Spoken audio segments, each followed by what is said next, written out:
how did you kind of approach this camp and the impression you wanted to make? I mean, camp been going very well for me right now. I mean, I'm still learning, just a freshman. So, I mean, just coming there as a young guy, I mean, just listening to the older guys that been here, that been through camp, and just listening to Coach Hartline. I mean, you got, Emeka, Tate, Brandon Ennis, Kojo, Jalen Ballard, the guys who've been here. So, I mean, just listening to them guys, they just put me in the right direction to succeed. Jeremiah, what's it like just to get as much attention as you've gotten before you even played a game? I mean, it's a blessing, but I mean, you don't want that hype to, affect you and all this other stuff that's going around me. I mean, I just keep my head down, just find ways to get better each and every day. Is it easy to block out that noise? Oh yeah, it's very easy. I mean, I just don't be on social media that much. Just don't look at Twitter and all that other stuff. So I mean, that's easy for me. Everybody around you says that you're actually a very quiet person in real life, and yet it seems like Jeremiah Smith, the football player, is just very loud.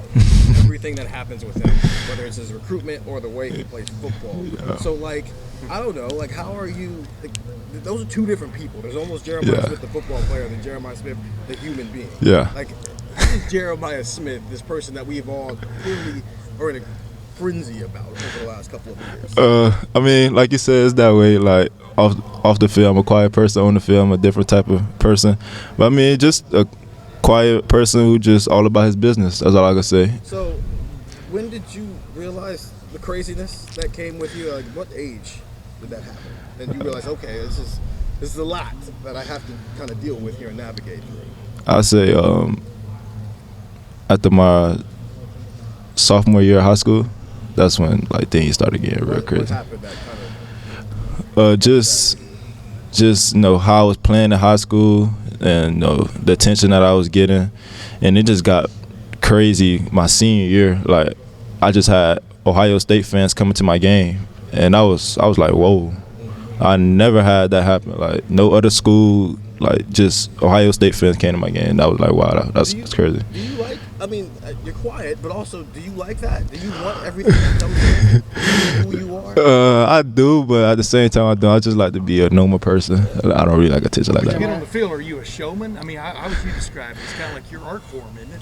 Yeah, I mean, yeah. On the field, I'm a little bit more chippy a little bit, but sometimes I still be quiet on the field. The competitive part of you, when did you notice that about yourself?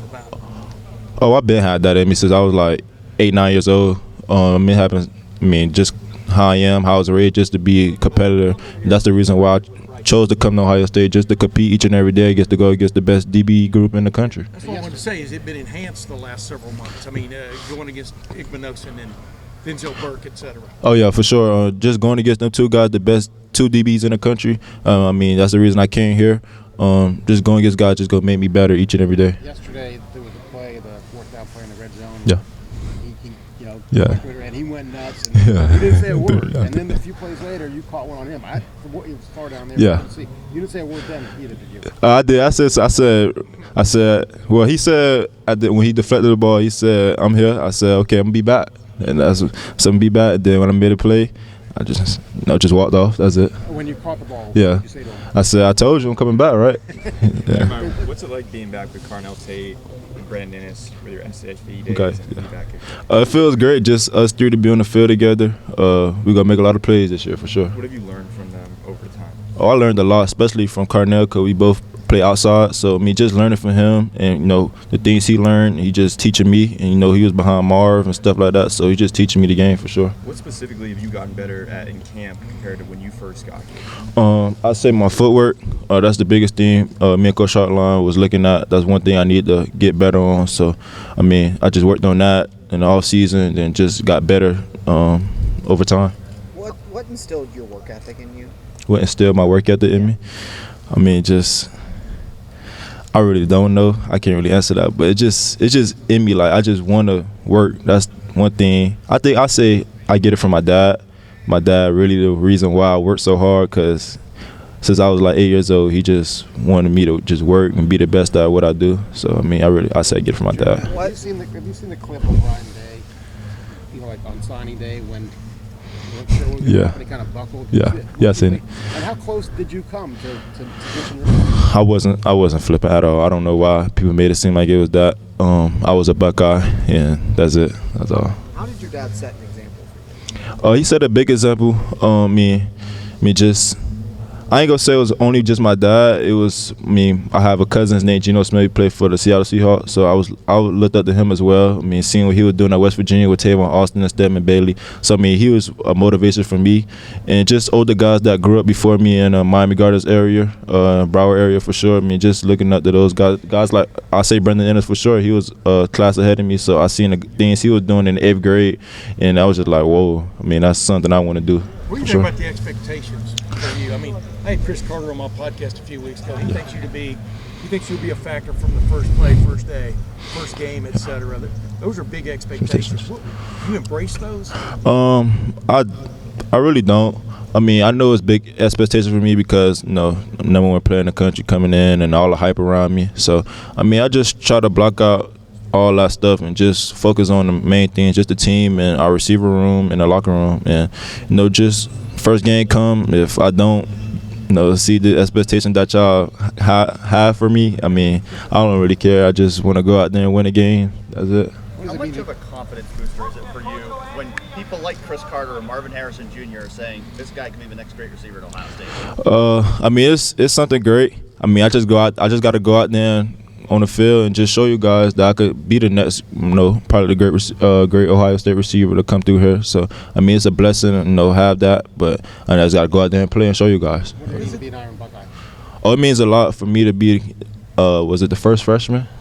Yeah, I mean, that's a blessing for me, for sure. Just, shows all the hard work that I put in in the weight room and stuff. Where does the maturity come from? My dad, really. I mean, tell me about it a little bit. The maturity, just be don't act my age, act older than my age. I mean, a lot of people tell me that I don't act my age. I'm way beyond my years. I mean, just got to be mature and don't act like a kid for sure. What is it about 50-50 balls with you that make them 70-30 or 80-10 or something? When I see a 50-50 ball, I mean, I just think I got to make the play, and it's on me. It don't matter how the ball is. If it's a bad ball, I just feel like I got to make that play. It don't matter what the circumstances is. It don't matter if it's a bad ball. I feel like the ball is mine. It don't matter who in front of me or it don't matter. Where'd that knack of getting between the ball and the defender come from, though? I mean, that kind of sets you apart, in my opinion, in a lot of ways. Have you always had that knack? Oh, yeah, I did. Always had that knack since I started playing receiver at like 8 or 9 years old. I just found a way to, make sure that ball is mine when it's in the air. And I just got to always find a way to make my quarterback look good. How's Will Howard look to you in camp? Ryan was saying Will Howard looked more in control, more comfortable. What have you seen from him since spring? Oh, yeah, for sure. He definitely made a big jump from in the spring. I like his confidence. He's starting to talk a lot of mess on the field. And I like that about my quarterback. I love quarterbacks who like to talk and, just get around his players and make them feel good about themselves. When does he talk? He talk on the field.